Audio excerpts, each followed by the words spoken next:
తిరుపతి జిల్లా శ్రీకాళహస్తి నియోజకవర్గంలో ఏర్పేడు మండలంలో మెర్లపాక రైతులు ఆందోళన బాట పట్టారు.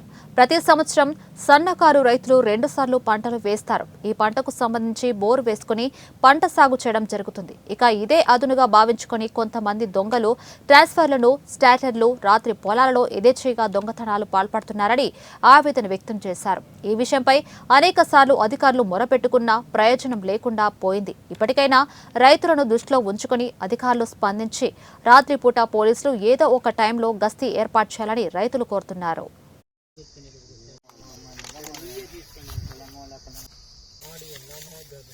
మేర్లపాక గ్రామంలో ప్రతి సంవత్సరం స్టార్టర్లు 30 పోతూ ఉన్నాయి. ప్రతి సంవత్సరం ఒక్కొక్కరికి నష్టం వచ్చి ప్రతి 30 వేలు అట్లా చాలా నష్టపోయినారు జనాలు, రైతులు.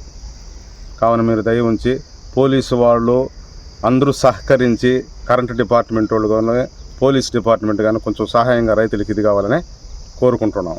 అంటే నెల పోతున్నాయా మీ సాటర్లు మోటార్లు? 2 కార్లకి గాను 2 సార్లు, ఈ సంవత్సరానికి 2 సార్లు పోతా ఉన్నాయి. 3 నెలలకు ఒకసారి. ఇంతకు ముందు ఏమైనా కంప్లైంట్ అలాంటి ఇచ్చినారా? కంప్లైంట్ ఇలా ఇప్పుడే సీరియస్ గా పేపర్ కూడా ఇచ్చాం. పేపర్ స్టేట్మెంట్ అప్పుడు అంత సీరియస్ గా చూసుకోవాలి. ఈ సంవత్సరం సీరియస్ గా చూసుకుంటున్నాను. అండగా ఎవరు నిలవలేదు, రైతుల్ని ఎవరు ఆదుకోలేదు. ఇది వరకు ఎప్పుడు కూడా ఆ విధంగా చేయలేదు. ప్రతి పంట వేసిన సారి రైతు చాలా నష్టపోతున్నాడు.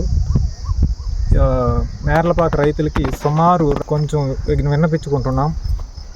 దీనిపై కొంచెం ఎంక్వైరీ కానీ లేదు మా రైతులు కొంచెం అండగా కానీ నిలిచి ఇలాంటి మరొక రైతుకి నష్టం జరగకుండా దానిపై తగిన చర్యలు తీసుకోవాలని ప్రత్యేకంగా విన్నపిస్తున్నాము. మా రైతుల తరపున కూడా పోలీస్ శాఖ వారిని కోరుచున్నది ఒకటే, ప్రతి ఒక్క రైతు ఎంతో రెయ్యనగా పొగలనగా కష్టపడితేనే రూపాయి